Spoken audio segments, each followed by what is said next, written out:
Do we have any animists here? Okay, all right, okay, 1 second. Right. So, everything that God creates, we have to conceive the idea that it comes from love. Hang on a second, Kate, we listen to you. Everything that God creates is done for love, for the good. So if there is a concept of evil, it is there almost to standardise us. It's to make us believe that we have to do better. And this concept of the evil eye, in order to come back to you, Nikki, is this idea of that either we have evil inclinations that come from within, that make us want to do things that we shouldn't do, and it can also, in the process, generate bad things towards other people, because we can feel so malevolently disposed towards somebody that, you know, that's why we shouldn't be arrogant, we shouldn't parade our children's GCSE results on the internet, because people have such bad feeling and jealousy. It can, in essence, create this concept of an evil inclination. But there is also the acknowledgement there are some kind of malevolent forces around that can steer us towards things. Steer us towards things that we don't want to do. I want to hear about Pastor very briefly. Steve as well. Pastor, just a quick word, Pastor, because there's hands in the audience up. I don't think children who are, between brackets, if they are under the influence of an evil spirit, I don't think they should be abused, because they deserve compassion. They deserve heard every single pastor support. I've heard say exactly the same thing. Richard? I've heard every single pastor... Can I just finish? No, this is important. Every single pastor has said exactly the same thing, but in practice, that is what takes place. Pastors routinely, by telling children they can be possessed, you are abusing, and it's... I've heard child so abuse. Many, yeah, it's child abuse. Yeah. Wait, if I can. Hands up. You, sir, in a black jumper. I was going to say that in regard to the Reverend's comments, I find it convenient that you can pick and choose parts of the Bible that you choose to believe, when in reality, as the chap said, the way it's used and the way it's practiced enforces a form of child abuse, and that's the reality of how the text is interpreted in many places. Totally the gentleman over there, it's coming your way. That's you.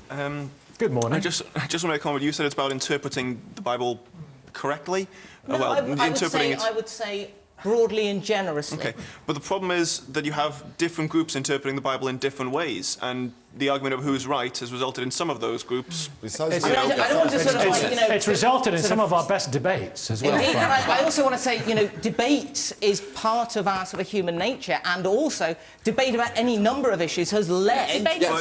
In this case, it's leading to child... Steve, in a second, the doctor has a very quick point to make. I want to talk about Sigmund Freud. Very quickly. He talked about the structural apparatus of the psyche or the mind, and he mentioned the instinctual drive, which is our instinctual drive for power, money, greed.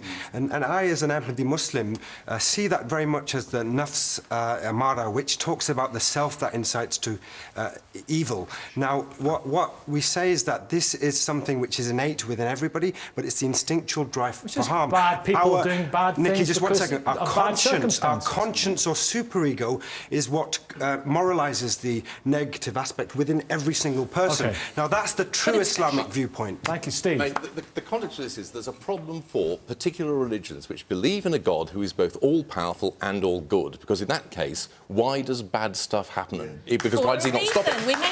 Exactly. I know, that's the answer. The answer is that we don't understand God's purpose, but that's why, as Rachel said, about 400 years after the time of Jesus, we invented the concept of the devil, or Christian theologians did, in order to try and answer that question. The trouble is, it has very dangerous results, as we've heard. Steve Chalk.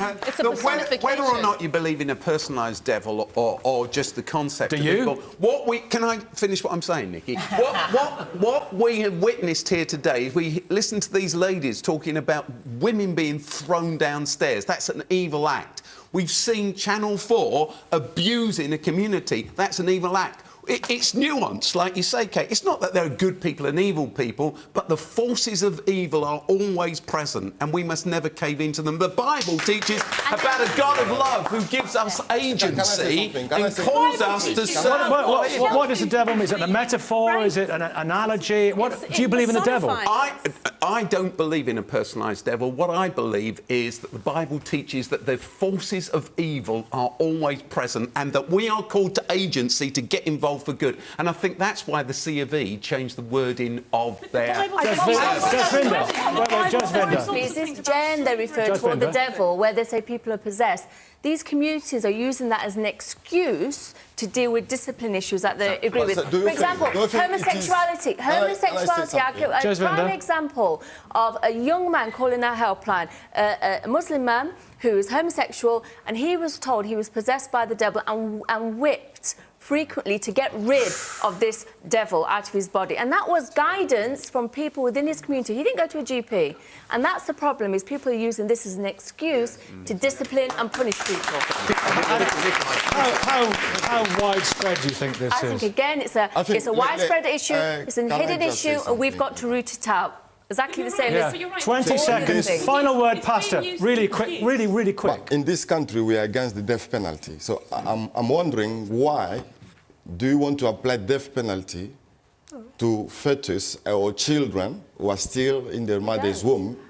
Because just you don't want to have a boy or... A back reference and a huge debate. Thank you very much. As always, debates continue on Twitter. Next week, we're back, and we'll see you soon.